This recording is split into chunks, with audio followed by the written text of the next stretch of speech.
Un cordial saludo a todos los oyentes de Radio María. Un día más, con la gracia del Señor, proseguimos el comentario del Catecismo de nuestra Madre la Iglesia.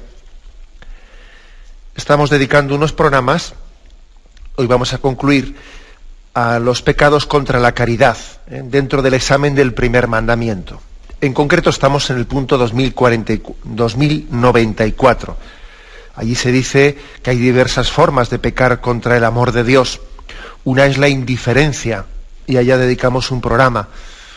Otra es la ingratitud y la tibieza, y también dedicamos otro programa a la ingratitud y la tibieza. Y hoy nos habla, y otros dos pecados, ¿no?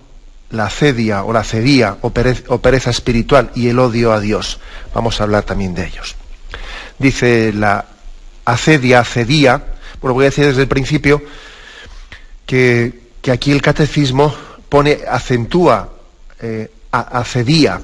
Quizás en el lenguaje, yo creo que más ordinario, generalmente se encuentra esta palabra dicha acedia. Bueno, en cualquier caso, acedia o acedía, ahora vamos a hablar de ello. La acedia o pereza espiritual llega a rechazar el gozo que viene de Dios y a sentir horror por el bien divino. El odio a Dios tiene su origen en el orgullo. Se opone al amor de Dios, cuya bondad niega y lo maldice porque condena el pecado e inflige penas. Hablamos pues en primer lugar de la acedia. Yo igual voy a utilizar más acedia en vez de acedía, porque la verdad es que he conocido así esta palabra y veo que es la que generalmente se utiliza y es la que me sale más espontáneamente.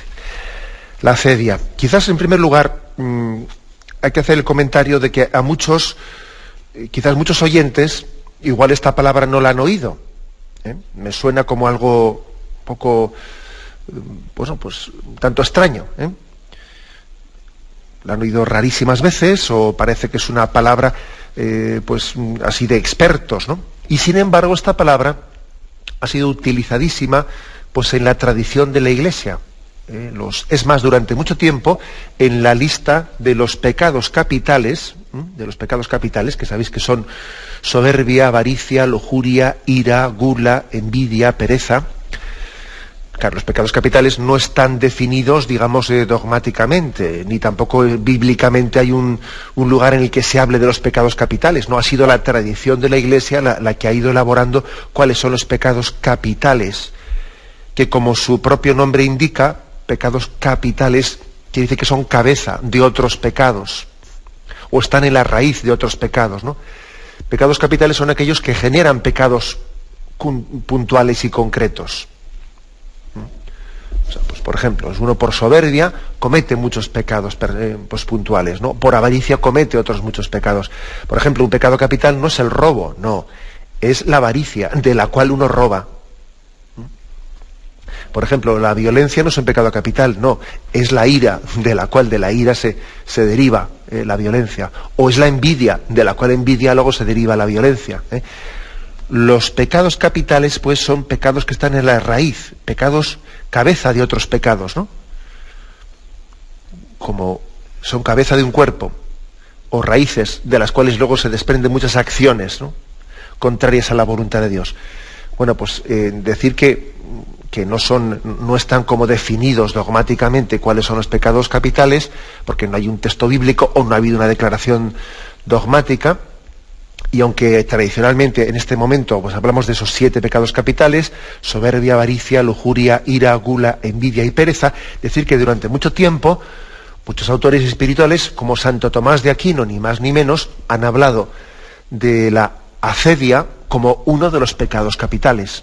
Luego, fijaros, esta palabra que nos resulta un tanto así rara, pues qué importancia tiene, ¿no?, para que una gran parte de la tradición católica la considerase como un pecado capital, raíz de otros muchos pecados. Conviene, pues, ¿no?, que abordemos este tema, y además yo creo que la acedia se la puede encontrar, se la puede desenmascarar en muchas formas. En forma de tentación, de un pecado actual, de un hábito extendido, como una cierta epidemia en nuestra vida, y hasta como una forma de cultura. Sí, también como una forma de cultura. Bueno, pues, ¿qué es la acedia? ¿Qué definición podríamos dar de la acedia? está incluida, como digo aquí, entre los pecados contra la caridad. Aquí el catecismo ha hablado de la indiferencia, la ingratitud, la tibieza, la acedia y el odio a Dios. Curiosamente, más tarde, ya en la parte final del catecismo, hablando de la oración, va a volver a hablar de la acedia. Lo hace en el punto 2733. Si aquí dice, ¿no?, en el punto actual en que nos encontramos, en el 2094, si aquí dice la acedia o pereza espiritual llega a rechazar el gozo que viene de Dios, rechazar el gozo que viene de Dios, fijaros qué definición le da, rechazo del gozo que viene de Dios. En el punto que me refería yo, 2733, cuando hable de la oración, dice, otra tentación a la que abre la puerta la presunción es la acedia. Los padres espirituales entienden por ella una forma de aspereza o desabrimiento debidos a la pereza, al relajamiento de la ascesis, al descuido de la vigilancia, a la negligencia del corazón. El espíritu está pronto, pero la carne es débil. Así la define. Por lo tanto, ya nos vamos acercando un poquito más, pero vais a ver que es un tema complejo lo de la acedia, es un tema que tiene muchos ribetes, ¿no? Y que aquí, aunque el catecismo se limita prácticamente a mentarlo como otro pecado más, pues cabe hacer muchas matizaciones sobre ello. El catecismo no entra en detalles acerca de la conexión que tienen entre sí estos pecados, pues me refiero pues, a estos pecados que ha dicho de indiferencia, ingratitud y tibieza. No entra en la conexión que tienen estos pecados contra la caridad. Pero en realidad, sobre todo siguiendo un poco el pensamiento de Santo Tomás de Aquino, puede decirse que todos estos pecados contra la caridad son en el fondo uno solo, son la acedia en distintas formas. La indiferencia, la ingratitud, la tibieza son como formas de la acedia. Y luego, digamos que el odio a Dios, del cual hablaremos luego finalmente, es como una culminación, como la última consecuencia, como el máximo grado al que se puede llegar por este camino, ¿no? O sea, como que el pecado capital sería el de la acedia, el pecado madre. Y luego de él se derivan indiferencia, ingratitud, tibieza y en máximo grado el odio a Dios, ¿no? Bueno, el catecismo relaciona la acedia con la pereza, con una especie de pereza espiritual. Y hay que añadir, sin negar por supuesto nada de eso, pero añadir también que Santo Tomás de Aquino relaciona también la acedia con la envidia y la tristeza. Vamos a intentar explicar esto. Incluso diciendo que la acedia es como una especie o una forma particular de envidia.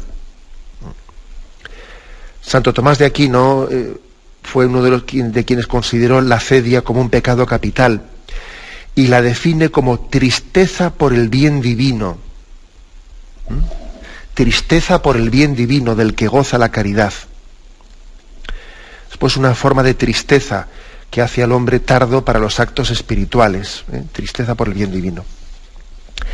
Hay como dos pasajes bíblicos que esto nos pueden ayudar a entenderlo. También algunos dicen que suelen explicarlo diciendo que la acedia es el pecado de Caín.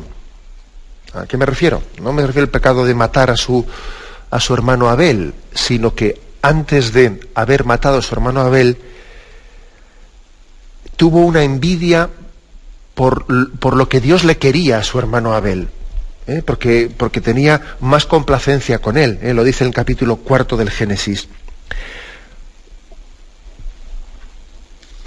También Abel pasó algún tiempo y Caín hizo a Yahvé una oblación de los frutos del suelo.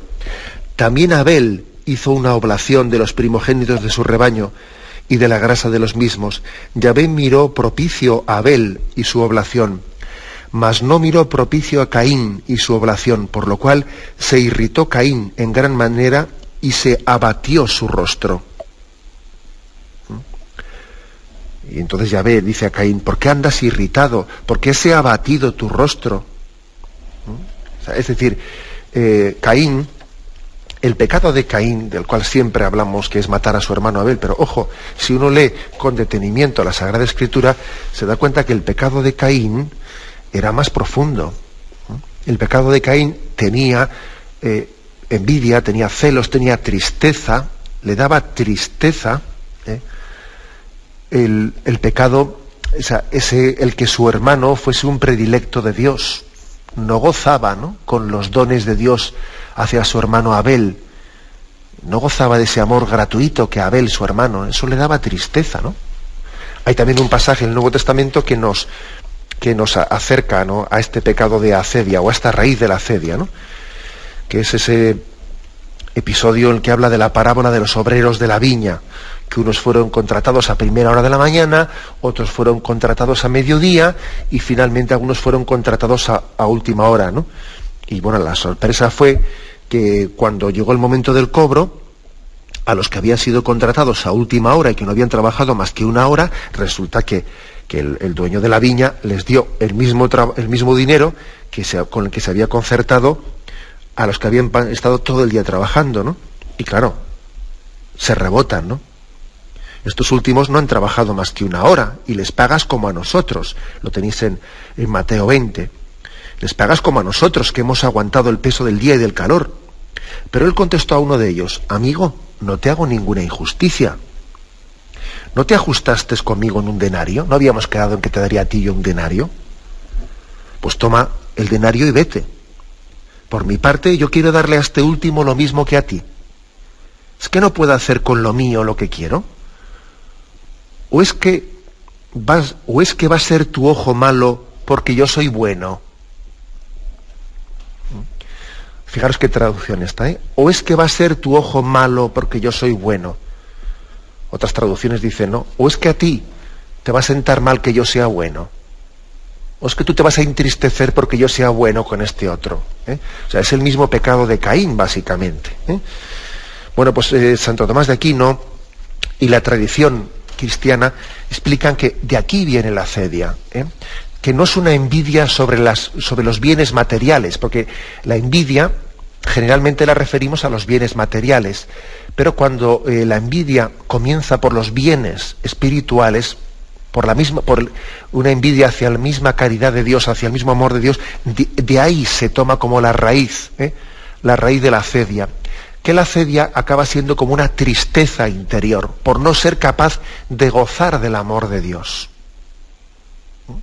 De esa especie de incapacidad de gozar del amor de Dios, incapacidad de gozar de Él. Por eso dice aquí el Catecismo que la acedia es rechazo del gozo que viene de Dios. Uno no goza con Dios, no goza con sus acciones, ¿no? Bueno, por lo tanto, como veis, es un término que tiene muchos ribetes y la tradición de la Iglesia ha hablado bajo muchos matices, ¿no?, de la acedia. Por lo tanto, no es como una envidia, pero no genérica, sobre las criaturas, sino una envidia del bien, del bien de Dios, del amor gratuito que Dios tiene, o sea, del bien divino. Si la envidia es un pecado moral, digamos que la acedia es como un pecado teologal, porque va un poco una especie como envidia hacia el amor divino. Bueno, nos aproximamos un poco más pues a explicar qué es la acedia. También igual nos puede ayudar entender el sentido etimológico de la palabra acedia, porque fijaros bien que la palabra acidez viene de aquí también. Acedia, acidez. La palabra latina acer, acris, acre, acetum, etcétera, tiene esta raíz, es amargura, acidez, una sensación fuerte, ¿no?, que a uno le roba el gozo, le quita la alegría, ¿no? Pues un estado de ánimo opuesto al gozo, ¿no? Bueno, es curioso, esta es la raíz latina. La raíz griega, de donde se deriva este término, es akedeia.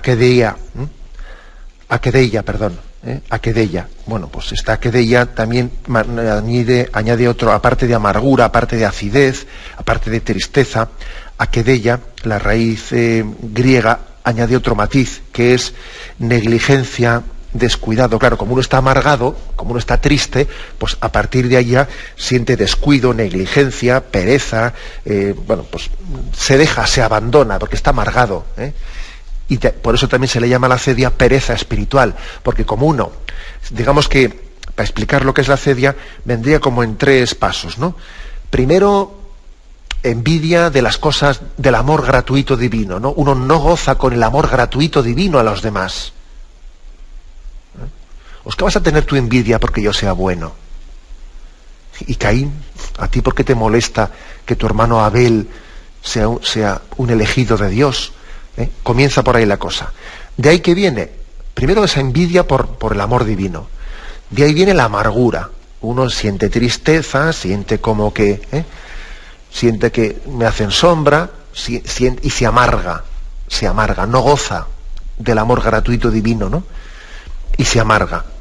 Y de la amargura viene, pues, el descuido, la negligencia, pues la pereza, pues una especie de hastiamiento interior. Uno se hastía porque no goza de Dios, ¿no?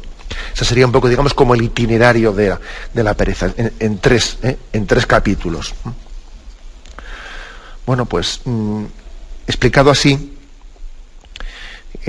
pues esta acedia, que la describimos como un avinagramiento, uno se avinagra, uno tiene como la dulzura de Dios, el encanto de Dios, el fervor por la caridad, se enfría y se queda agriado. Pues igual que dice, pues mira, este vino se ha vinagrado, pues algo así, ¿no? Es como queda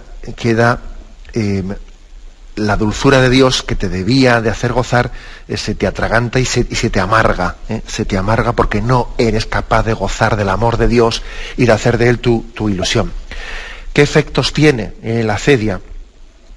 Pues ataca la vitalidad de las relaciones con Dios. Claro, lógicamente conlleva consecuencias desastrosas, ¿no? Disipa el tesoro de todas las virtudes. Se opone directamente a la caridad, ¿no? Porque uno no goza del amor de Dios, del bien de Dios para con todo el mundo, ¿no? Pero también se opone a la esperanza, a la fortaleza, bueno, se opone un poco a todo, ¿eh? Las consecuencias, los efectos, pues la disipación, el rencor, la malicia, pues la pereza espiritual, en última instancia uno tiene hasta antipatía hacia, claro, comenzando por la acedia, uno acaba teniendo como una especie de antipatía, aversión y casi un odio al final, ¿no? Por eso después de acedia aquí pone odio a Dios, porque de esto al final se conlleva lo siguiente, ¿no? Bueno, muchos males, por lo tanto, ¿no? Uno por esta acedia pues puede estar perfectamente en la murmuración, en la descalificación de los demás, en las burlas, en las críticas, hasta en las calumnias, porque en el fondo lo que tiene es una tristeza del bien divino para los demás, ¿eh? Tiene tristeza del bien divino. Bueno, esta descripción que hacemos, ¿eh?, nos puede también ayudar a entender un poco esto que decía yo del pecado de Caín, ¿eh? Ese pecado de Caín que se entristece por el bien de su hermano Abel, ¿eh? Y también quiero leer un texto del cardenal arzobispo de Viena, Monseñor Christoph Schembor, en el que habla de la acedia, ¿no? Y dice de la siguiente forma: la acedia es la crisis más profunda que aqueja hoy hasta a la misma Iglesia católica. La crisis más profunda que hay en la Iglesia consiste en que no nos atrevemos ya a creer en las cosas buenas que Dios obra por medio de otros, por medio de quienes le aman. A esa poca fe, la tradición de los maestros de la vida espiritual le llama acedia, hastío espiritual, un edema del alma, como lo llama Evagrio, que es un padre de los primeros siglos de la Iglesia, Evagrio Póntico, que sumerge al mundo y a la propia vida en un lúgubre aburrimiento y que priva de todo sabor y esplendor a las cosas. Esta tristeza, que hoy día corre tanto por la Iglesia, procede principalmente de que no accedemos con generosidad de corazón a lo que Dios nos pide y no queremos que se nos utilice como colaboradores de Dios. No existe mayor autorrealización de la criatura que ese hecho de estar siempre, de estar sintiéndose utilizada enteramente por Dios. Bueno, esta cita del cardenal Schembor, cardenal arzobispo de de Viena, en lo que insiste, en lo que pone el acento, es en que nos cuesta creer que Dios haga obras grandes a través de los demás, ¿no? Entonces esto da una especie de desconfianza mutua, de tristeza, ¿no? Por ejemplo, vamos a ver, ¿qué es lo más contrario a la acedia? Pues por ejemplo, pues que el pueblo de Dios, en ese sentido, en ese sensus que tiene, pues sea capaz de percibir cómo Dios hace obras grandes a través de sus santos. Y eso, vamos, pues por ejemplo, eso es lo más contrario a la acedia. Pues eso, que el pueblo de Dios, por ejemplo en Italia, perciba que San Pío de Pietrelcina es un signo de Dios, es un don de Dios, y le vean en él un signo del crucificado, y el mundo recurra a ese místico, a ese fraile, y entienda que Dios está hablando y está haciendo un signo a través de él. Eso es lo más contrario a la acedia. La acedia comenzaría por decir, quieto, vamos a desconfiar de todo, vete tú a saber, bueno, vamos a ver, yo no necesito de nadie aquí que me venga como a dar lecciones, a mí me basta con la Biblia, no sé qué, o sea, etcétera, etcétera. Es una especie de desconfianza mutua, de desconfianza, ¿no? Es como decía el cardenal Sembor en esta cita, es no gozarse de que Dios también obre a través del hombre. No, obre a través del hombre y haga obras verdaderamente salvíficas a través de los hombres como instrumentos de su salvación. Bueno, por eso esta especie de pasión igualitaria o ideología igualitaria, que aquí todos somos iguales, que aquí nadie puede sentirse elegido por Dios. Bueno, aquí una especie de ideología igualitaria, desacralizadora, está muy ligada también a la acedia, ¿no? Parece que estamos en esa civilización. Bueno, pues digamos, entendámoslo desde este punto de vista, que yo creo que nos aproxima un poco a este pecado, que algunos incluso le llaman pecado capital, con lo cual tendremos que examinarnos de él y tomárnoslo en serio, porque cuando dice algún autor como Benet, un autor actual, que estamos ante un auténtico pecado capital, él dice que a medida que avanza la cultura moderna, al mismo tiempo que se ha ido imponiendo el progreso a los pueblos, se les ha ido quitando las alegrías de las que no carecían los pobres. Oye, ¿te das cuenta cómo estos pueblos modernos nuestros son mucho más tristes, están más amargados? Hay una mucha mayor amargura, o sea, nos hemos avinagrado. Y sin embargo los pueblos pobres gozaban, o sea, son mucho más alegres que nosotros. Eso es una característica. Yo lo escucho mucho a nuestros mayores, o antes como pues en las comidas qué alegría había, cómo se cantaba, cómo se participaba, ¿no? Y ahora hay una especie de quita, que nadie venga a mi casa, ya quedaremos en un restaurante, que nadie entre dentro de mi casa. O sea, hay una especie de desconfianza, falta de alegría, la cultura es mucho más triste. La gente no es alegre, se pone alegre, que es distinto, pero luego interiormente estamos amargados. Entonces, bueno, pues he aquí también las consecuencias de esta especie de pecado capital, de la acedia, que ha comenzado por no gozar de Dios y no gozar de los bienes divinos. De ahí ha conllevado que se ha amargado interiormente, de esa amargura interiormente, de esa acritud, y luego viene pues el pasotismo, paso de la pereza espiritual, esa acedia, esa dejación, ese abandonarse, ese dejarse arrastrar. Pero fíjate, todo ello partió de no gozar de Dios, no gozar de su caridad y no gozar de las obras que Dios hace en mis hermanos. Gozar de las obras que Dios hace en mis hermanos, ¿no? De ahí se deriva ese avinagramiento, y al final esa tristeza, esa pereza, esa dejación, ¿no? Bueno, pues tengámoslo, por lo tanto, ¿no? una conciencia de que tenemos que estar alerta, que la acedia es una dolencia espiritual que se caracteriza por la ceguera para el bien, una ceguera para el bien y una incapacidad de gozar con el bien, del bien divino, del amor divino para con los demás. Tenemos un momento de reflexión y continuamos enseguida. Estamos hablando en esta edición del Catecismo de la Iglesia Católica de los pecados contra la caridad, el punto 2094. y ahí se habla de la indiferencia, se habla de la ingratitud, se habla también de la tibieza, se habla de la acedia, y se habla finalmente del odio a Dios. El odio a Dios tiene su origen, dice el Catecismo, tiene su origen en el orgullo. Se opone al amor de Dios, cuya bondad niega y lo maldice porque condena el pecado e inflige penas. Bueno, pues como os podéis imaginar, el odio a Dios, que existir existe, porque ahora uno puede decir, bueno, ¿se puede tener odio a Dios? Hombre, pues por desgracia, sí. Por desgracia, sí. Y existir existe. Pues lógicamente puede ser el máximo grado, es el máximo grado, ¿no?, del pecado contra el primer mandamiento. Claro, si uno dice amarás a Dios sobre todas las cosas, pues claro, lógicamente el odio hacia Dios pues es el pecado máximo, ¿no? Porque y la gravedad de esta culpa se mide por el grado de aversión a Dios.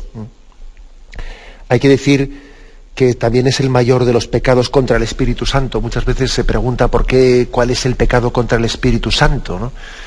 Y a veces también lo explicamos como una impenitencia, un resistirse interiormente a la conversión, ¿no? Es como la impenitencia, la dureza de corazón, el pecado contra el Espíritu Santo. Bien, también el odio a Dios es una de esas manifestaciones del pecado contra el Espíritu Santo.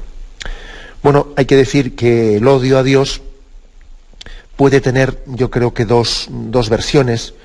Una es pues una especie de odio de malevolencia, que es como odiar a la persona en sí misma, odiar a Dios en sí mismo, que prácticamente sería pues un pecado pues cuasi satánico, ¿no?, de odiar a Dios en sí mismo.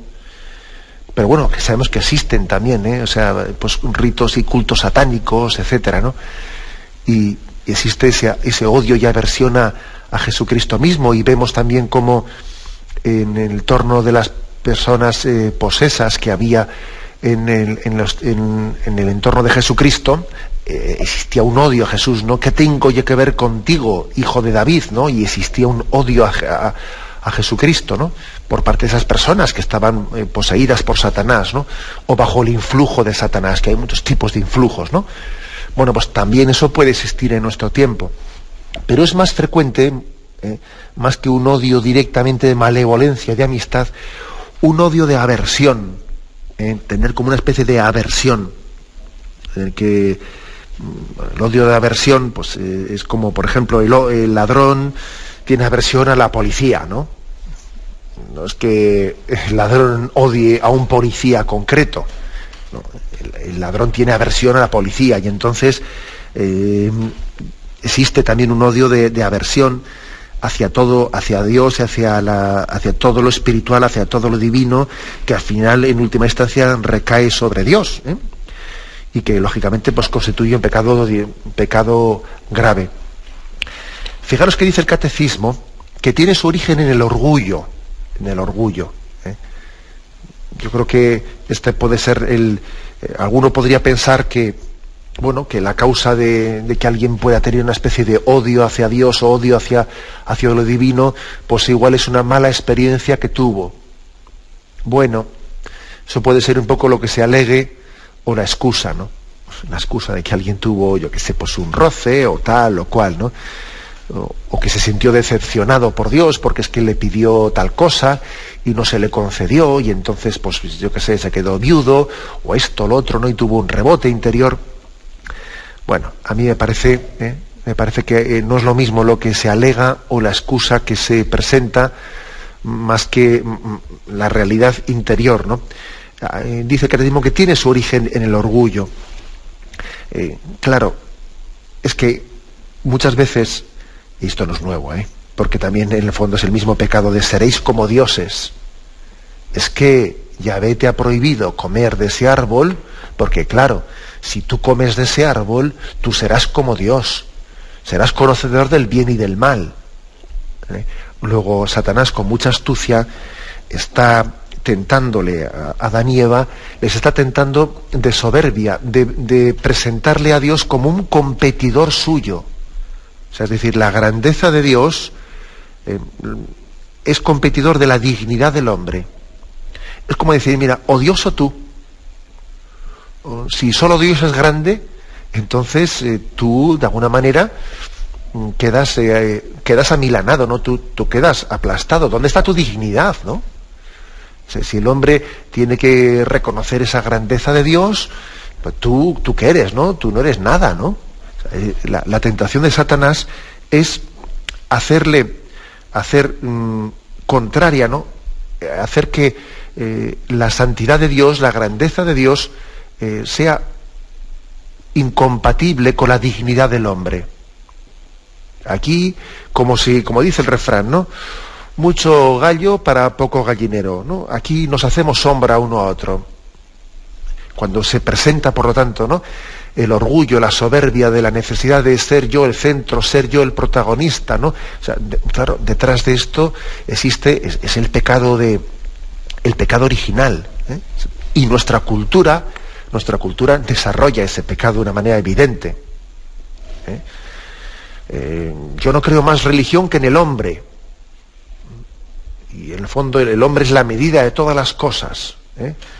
Etcétera, etcétera, ¿no? Y ahí están las teorías marxistas de que la religión es el opio del pueblo porque lo que hace es someterle el hombre a Dios, etcétera. Es pretender afirmar la dignidad como un orgullo que se afirma frente a Dios. La criatura niega al Creador para ser ella el centro de la creación, ser ella el centro del mundo, no de la cosmovisión.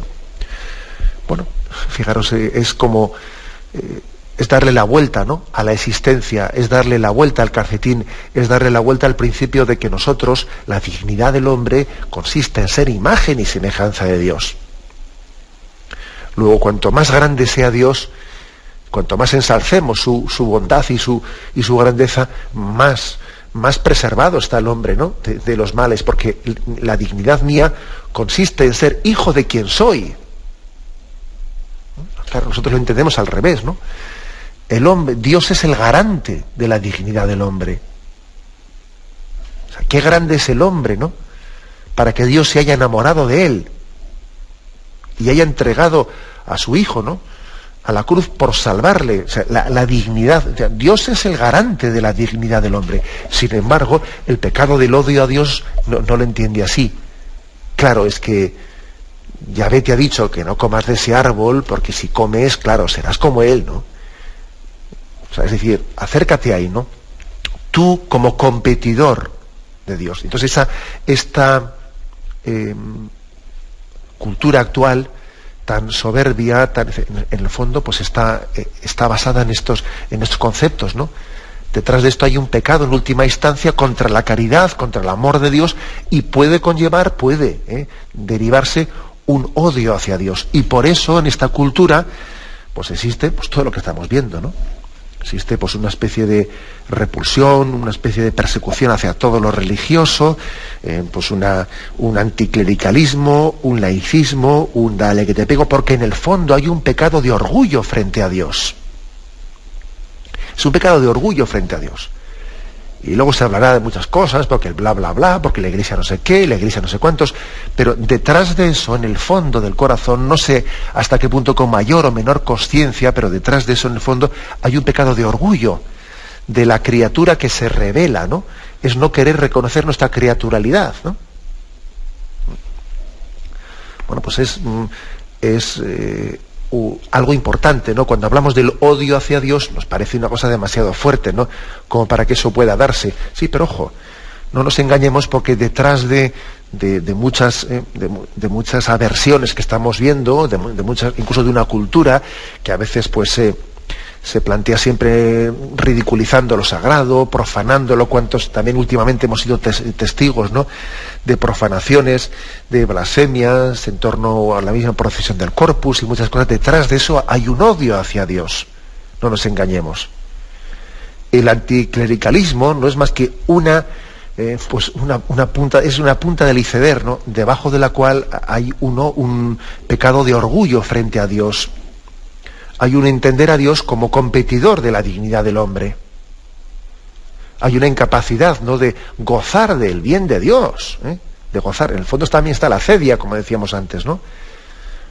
Bueno, pues esta es un poco la explicación del odio a Dios. Bueno, y concluyendo este punto 2094, en el que se habla de las formas de pecar contra el amor de Dios, también yo creo que cabría hacer la matización de que en el fondo todo amor desordenado a las criaturas nos lleva a anteponerlas al mismo Dios, ¿no?, al cumplimiento de su divina voluntad, ¿eh?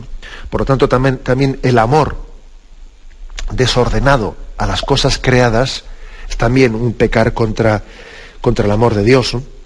Claro. Ahora, es verdad que ese amor desordenado, San Agustín decía que en todo pecado hay una... en la medida en que yo me entrego desordenadamente a las criaturas, tengo un alejamiento de Dios. Es así, esto es como un funicular que sube una cosa y baja la otra. Es decir, si yo me entrego desordenadamente a las criaturas, en esa entrega desordenada, detrás de ella hay una aversión hacia Dios. Bueno, pues eso que decía San Agustín, claro, se da en todos los pecados, ¿no? En el fondo, detrás de cualquiera de los pecados de los 10 mandamientos hay un amor desordenado a las criaturas, ¿no? Pero únicamente, pero constituye un pecado especial contra la caridad divina cuando ese amor desordenado a las criaturas, de una manera voluntaria y a sabiendas, ama desordenadamente a una criatura hasta el punto de estar dispuesto a quebrantar el precepto divino, aunque de hecho no lo haga. Aunque de hecho no lo haga. Entonces eso es, por ejemplo, ¿no? Imaginaros que alguien diga, pues, bueno, yo tengo pues un apego al dinero absoluto, ¿no? Y en el fondo, bueno, pues yo, si Dios me pidiese, ¿no? Si Dios me pidiese el desprenderme de esto, yo a eso no estoy dispuesto. O sea, tengo una especie de amor desordenado a una criatura que tengo puesto un límite absoluto en ello y a eso no estoy dispuesto a darlo. De hecho, bueno, tampoco se ha dado la ocasión, ¿no? No nos ha dado la ocasión, pero vamos, que si alguien me lo pidiese, yo tengo ya puesto ese tope, ¿no? Bueno, pues eso también es un pecado contra la caridad divina, porque en el fondo supone una predisposición, ¿no?, ya de partida, en la cual yo ya he puesto un límite, ¿no? A mí que no me pidan sí, yo quiero ser cristiano, pero no estoy dispuesto a cortar con esa amistad. Porque tengo una amistad con una persona, tanto turbia, o yo qué sé, no, pero no hacemos nada malo, no hacemos nada malo. Sí, ya, pero tú ya sabes que si Dios te pidiese el cortar con determinada amistad turbia o de situación ambigua, tú ya has puesto un tope. Tú has dicho, no, yo eso a mí que no me lo pidan porque yo por ahí no paso. Esa especie de tope que a veces ocurre en nuestra vida, que es un tope, supone un pecado contra la caridad divina. Ese a mí que no me pida Dios esto, ¿no? Porque yo hasta ahí ya no llego. O sea, ese tope es un pecado contra la caridad divina. Es una disposición habitual, que es perversa, porque es no permitir a Dios pues que sea dueño absoluto de nuestra vida. Es no tomar en serio pues lo que dice el primer mandamiento: amarás al Señor con todo tu corazón, con toda tu mente, con todas tus fuerzas, con todo tu ser. Amarás a Dios sobre todas las cosas, ¿no? Por eso hay que decir que existe pues un amor desordenado, un amor desordenado a las criaturas, pues también que es causa, es origen de una falta contra la caridad del amor de Dios, ¿no? Cuando las cosas uno las ama con un grado de apego, que las criaturas acaban siendo un obstáculo para llegar al Creador.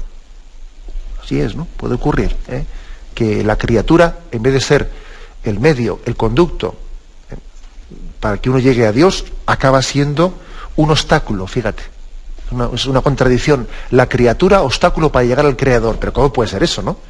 Lo lógico sería de la criatura al Creador. Sí, pero para eso hace falta un corazón libre, y para eso hace falta fomentar la caridad en nuestro corazón, el amor a Dios. No vaya a ser que si no fomentamos el amor a Dios, nos apeguemos a las criaturas. Bien, lo dejamos aquí. Hemos estado explicando durante varios días, pues bueno, lo que es los pecados contra la caridad. Y si Dios quiere, pues pasaremos el próximo día a otro aspecto, ¿no? Comenzando por el tema de la adoración. A Él solo darás culto. Será, si Dios quiere, el tema de la adoración, la oración, el sacrificio, las promesas, los votos que hacemos a Dios. Será una prolongación de esta explicación del primero de los mandamientos de la ley de Dios. Lo dejamos aquí y damos paso ahora a la intervención de los oyentes. Podéis llamar para formular vuestras preguntas al teléfono 917-107-700. 917-107-700.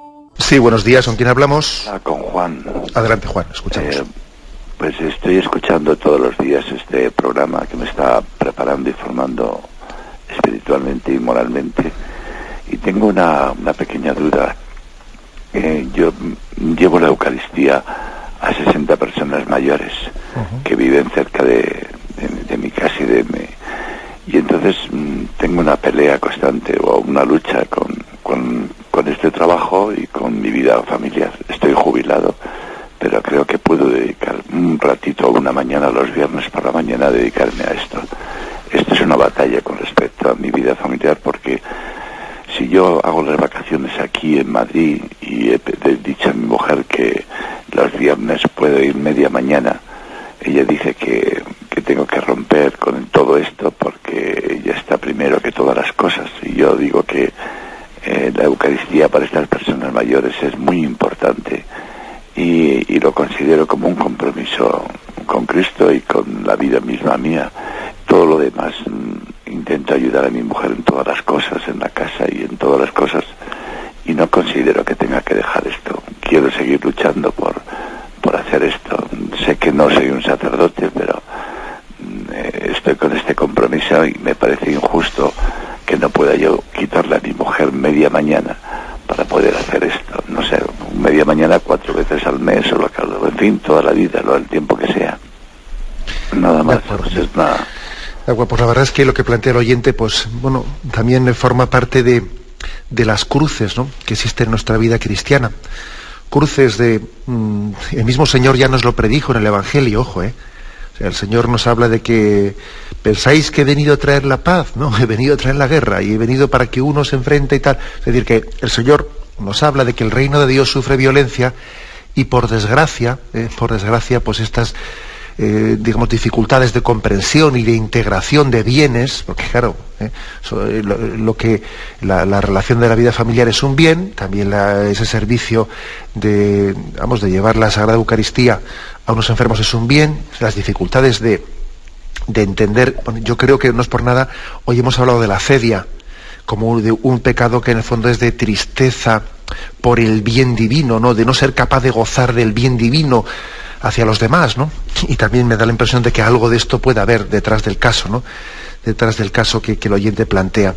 Yo diría que una cosa es huir de nuestros deberes de Estado, porque puede ocurrir, existiría el riesgo de que alguien no afronte sus deberes de Estado, en casa no tenga una relación familiar profunda, y entonces tome como excusa pues sus deberes apostólicos, que tiene que hacer servicios de la parroquia, como una huida de sus deberes para con la familia. Podría ocurrir, y uno tiene que estar al tanto de tal cosa. A ver si yo me refugio, ¿no?, en un supuesto espíritu apostólico para escaquearme de lo que son mis deberes de Estado, de educar a mis hijos y lo otro y lo otro. Pero no parece, ¿no?, que sea ese el caso del que habla el oyente, ¿no? No parece que sea ese caso. Y entonces también yo creo que cuando se plantea, ¿no?, pues un proyecto de vida familiar cerrado, ¿no?, cerrado en sí mismo, de que parece que es autocontemplarnos y eso empobrece tremendamente, claro, ¿no?, pues la vida familiar, cuando la familia también no es un núcleo de amor a Dios y de apostolado hacia los demás, ¿no? Con lo cual, pues yo le diría al oyente, pues que posiblemente esté llamado también a abrazar esta cruz y a ver cómo campea y a ver cómo va, pues por aquí y por allá, pues llegando a esa capacidad de integrar los dos bienes, que no están opuestos, evidentemente, ¿no? Teniendo paciencia, teniendo cariño, pues posiblemente esa especie de acedia que es como la tristeza por el bien que yo siento como una especie de competidor mío el que mi marido haga un bien en otro sitio. Pero bueno, es que vas a tener tu envidia, es que te va a entristecer a ti que tu marido haga bien en otro sitio, pero vamos a ver, ¿no? Entonces, pero eso posiblemente si se le echa en cara a una persona así a lo bruto, pues bueno, igual también hay que, vamos a ver, hay que las correcciones fraternas o las correcciones matrimoniales también hay que hacerlas con delicadeza, porque a veces cuando a uno se le recuerda las verdades de una manera muy cruda, igual no tiene la humildad suficiente para poder recibirlo. Y hay que dosificar también la corrección fraterna, y también hay que tener la mano izquierda necesaria para poder llevar esto adelante. Pero bueno, adelante, le encomendamos. Damos paso a un siguiente oyente. Buenos días. Buenos días. Buenos días. Monseñor, soy Antonio de Madrid. Adelante, Antonio. Mire, sobre la parábola de los piñadores, sí. Quisiera que me aclarara. Efectivamente, el cielo se los dieron a los de la primera hora y a los últimos. Uh-huh. Pero en el cielo yo tengo entendido que hay una gloria esencial y una gloria accidental, porque no es igual un señor que al final de su vida haya sido una mala persona, se arrepienta y va al cielo, como un San Francisco Javier que ha estado, o un hombre penitente toda la vida, que sea igual, una tabla rasa en el cielo para todos igual. Uh-huh. Y nada más que eso. De acuerdo. Vamos a ver, hay que decir que ciertamente en el cielo cada uno de nosotros tenemos, es decir, tenemos un grado de, por supuesto que somos plenamente felices, todos, porque en el cielo todos aman a Dios con toda su capacidad, pero el grado de gloria, el grado también de gloria es distinto, la capacidad de amar a Dios es distinta dependiendo del grado de santidad que ha habido en esta vida. Ahora, igual yo la corrección que le haría, que creo que hasta ahí es perfectamente correcto, eso no quiere decir que ese grado de gloria que tenga alguien en el cielo dependa de si en esta vida fue pecador desde el primer momento, o se arrepintió cuando faltase menos para la muerte, o tal o cual. No, porque es que puede ocurrir que alguien haya tenido una vida pecadora en su vida y después haya tenido pues un arrepentimiento tan pleno que haya purificado plenamente, totalmente, pues su vida pecadora del primer momento. Quiere decir que ha podido ocurrir, pues poner un ejemplo, pues que alguien haya tenido una vida sin pecados graves, pero con cierta tibieza desde el principio de su vida hasta el final, y haya muerto en gracia de Dios y bueno, está ahí en el cielo. Y ha podido ocurrir que alguien haya tenido una vida pecadora, fuertemente pecadora, pero llegó un momento de una conversión esto hay muchos santos, ¿no?, que llegó un momento de conversión fuerte en su vida y que en la parte final de su vida ha tenido un amor intenso a Dios, ¿no?, y heroico, y entonces, sin embargo, este segundo tendrá un grado de gloria muy superior que el primero, porque aunque el primero, no tuvo pecados graves durante toda su vida, pero vivió en una tibieza continua en su vida, Me explico. Luego, lo que nos da la capacidad de gozar más de Dios no es tanto pues una especie de promedio, no es que la primera parte de su vida no, sino que en el momento de nuestra entrega a Dios, el momento de nuestra muerte, estemos perfectamente purificados y con un grado grande de amor a Dios. Es lo que nos capacita para gozar de Dios más en el cielo. Adelante, damos paso a un siguiente oyente. Buenos días, monseñor. Buenos días, escuchamos. Mira, es que he tenido una duda sobre respecto al matrimonio, porque realmente pues yo soy una que yo soy soltera, pero siempre estoy hablando de las cosas que son de Dios, ¿cierto? Entonces me dicen que yo les digo que el matrimonio sacramental, el bendecido de Dios, que es el católico, ese es el que Dios unió y que no lo separa solo, sino la muerte. Y el segundo que él habla mucho y que se está dando mucho ahora es el civil, que eso no es matrimonio, yo les digo que eso es un amancebo. Entonces me mantienen, discutimos mucho sobre ese tema, porque yo les mantengo diciendo lo que es y lo que no es. Entonces yo a veces pienso, pero yo tengo mi certeza, entonces yo voy a hablar con Monseñor, que Monseñor me explique esas dos fases, porque yo siempre estoy hablando del matrimonio verdadero, que es el que Dios une y no lo separa el hombre, sino la muerte. Entonces, el otro es el tal civil que nombra mucho. Para mí eso nunca ha sido matrimonio, sino un código de ley que ha puesto el hombre para bienes nomás, que ha sido, eso es lo que yo he entendido. De acuerdo. Entonces me hablan sobre eso, y la otra es que dicen que el Vaticano que dan la separación. Yo no me creo eso, porque para mí no creo que exista separación. Que el hombre, que se quieran alejar un ratito ahí, pues no dejar, pues ya es otra cosa, pero yo no creo en eso, en la separación. Creo que lo que Dios une no lo separa el hombre. De acuerdo. Bueno, vamos a ver, son bastantes cosas las que plantea el oyente. Y vamos, en primer lugar, habría que hacer una distinción. No es lo mismo el valor de un matrimonio civil para alguien que sea un cristiano que esté bautizado que para alguien que no lo sea. Nosotros sí que reconocemos el valor del matrimonio civil, pues cuando lo reciben personas que no son cristianas. Bueno, lógicamente las personas que no son cristianas, pues ¿cómo se van a casar? Pues por lo civil, ¿no? Y reconocemos un valor incluso también religioso al matrimonio civil, cuando lo realizan entre personas no casadas. Y es más, recordamos que esa obligación y ese compromiso de que el amor es para siempre y que tiene un compromiso de indisolubilidad, no únicamente es para los que se han casado por la Iglesia, también es para los no cristianos que se han casado por lo civil. O sea, dos no cristianos que se han casado por lo civil, pues lógicamente, como el amor, como el matrimonio, pues no es un sacramento, no es algo inventado por la Iglesia, ¿no? Sino que Dios lo creó, así los creó desde el principio, y luego la Iglesia ha hecho un sacramento, o sea, mejor dicho, Jesucristo instituyó un sacramento y lo dejó en manos de la Iglesia para bendecir el matrimonio, pero el matrimonio existía antes que Jesucristo, ¿no? Bueno, pues entonces dos personas que no son cristianas se unen por lo civil en un contrato civil. A eso la Iglesia sí le da valor. Incluso les recuerda a esas personas que su compromiso de amor es indisoluble, es para siempre. Ahora bien, cuando los que se casan por lo civil son dos cristianos, o pues alguien que está bautizado, pues entonces pensamos y decimos expresamente que no le damos valor a esa unión ante Dios. ¿Por qué? Porque un cristiano que está rechazando a Jesucristo en su unión con su esposa, está pecando gravemente. ¿Cómo tú puedes rechazar explícitamente que Jesús esté presente uniéndote en el amor? En el fondo es un desprecio, es un rechazo. Pues claro, distinto es que el que se case por civil no sea cristiano, pues lógicamente no está rechazándole a Cristo, porque es que él no le conoce, ¿no? Pero cuando nosotros hemos conocido el amor de Dios y nosotros estamos bautizados y rechazamos a Jesucristo explícitamente casándonos por lo civil, pues eso, a ese matrimonio no le concedemos ante Dios, ¿no? Ante Dios no le concedemos valor. En el fondo es, pues es un vivir en pecado con otra persona, porque se ha rechazado explícitamente a Jesucristo.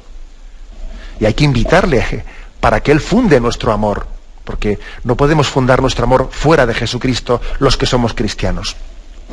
Con respecto a lo que dice el oyente de eso de que si dicen que en el Vaticano se dan separaciones, etcétera, bueno, habría que matizar. Una cosa es la separación, otra cosa es el divorcio y otra cosa es la nulidad. La separación puede ser aceptable cuando hay unos problemas de convivencia tan fuertes, pues que hacen prudente o aconsejable la separación, bien sea por un tiempo o bien sea más prolongada. Pero la separación no consiste en la ruptura del compromiso de fidelidad con esa persona, sino que parece prudente separarse porque hay unos problemas graves y porque los hijos pueden sufrir, pero siempre es un poco viendo hasta que las cosas se arreglen y se mejoren, ¿eh? El divorcio nunca será aceptado por la Iglesia porque supone una separación con voluntad de ruptura, ¿eh?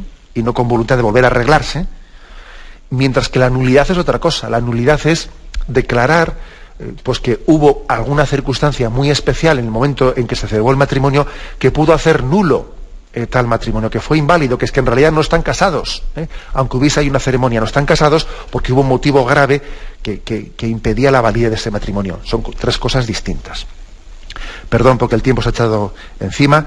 Me despido con la bendición de Dios Todopoderoso, Padre, Hijo y Espíritu Santo. Alabado sea Jesucristo.